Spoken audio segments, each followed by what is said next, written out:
पायथ्याशी असलेले मांडवे माझे गाव. भाषणाला सुरुवात करते. असलेशे माझे नाव, असलेशे माझे नाव. सन्माननीय व्यासपीठ उपस्थित मान्यवर शिक्षक वृंद व विद्यार्थी मित्रांनो, आज 9 ऑगस्ट जागतिक आदिवासी दिनानिमित्त मी काही बोलणार आहे ते तुम्ही शांतपणे ऐकावे अशी माझी नम्र विनंती. 9 ऑगस्टचा खरा अर्थ, त्या दिवशी किती माणसं मिरवणुकीत सहभागी झाले, यापेक्षा पुढील एका वर्षात समाजाने किती विचार निर्माण केले, किती संस्था उभारल्या, किती संशोधन केले आणि किती ज्ञानजतन केले यावर ठरवले पाहिजे. प्रत्येक पिढीला स्वतःचा इतिहास घडवावा लागतो. ज्यांनी इतिहासाला केवळ गौरवगीत बनवले ते काळाच्या ओघात मागे पडले आणि ज्यांनी इतिहासातून धडे घेत पुढील युगाची तयारी केली त्यांनी नवे युग घडवले. कृत्रिम बुद्धिमत्तेच्या युगात हा बदल आणखी वेगाने घडणार आहे. ज्या समाजाने स्वतःचे ज्ञान नोंदवले त्याचा आवाज भविष्यात ऐकू येईल आणि ज्यांनी ते केले नाही त्याच्याविषयी उत्तर लिहितील. म्हणून 9 ऑगस्ट हा स्मरणाचा दिवस राहून नव्हे तर समाजाच्या आत्मपरीक्षणाचा दिवस व्हावा. सह्याद्रीतील महादेव कोळी समाज लढाव म्हणून ओळखले गेले.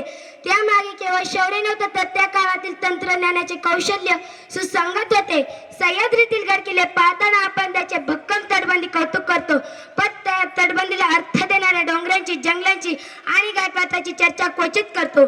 किल्ले दगडावरती उभे राहिले पण त्याचे रक्षण भूगोलाने केले. भूगोली भाषा ज्यांना समजत होती ते महादेव कोळी, बिल्ल, टाकर, कोकण, वारली, गोंड यासारख्या आदिवासी जमात्यांचा मोठा वाटा होता. आजही महाराष्ट्रात हजारो आदिवासी गावे म्हणजे चालती बोलती विद्यापीठे आहेत. सह्याद्रीत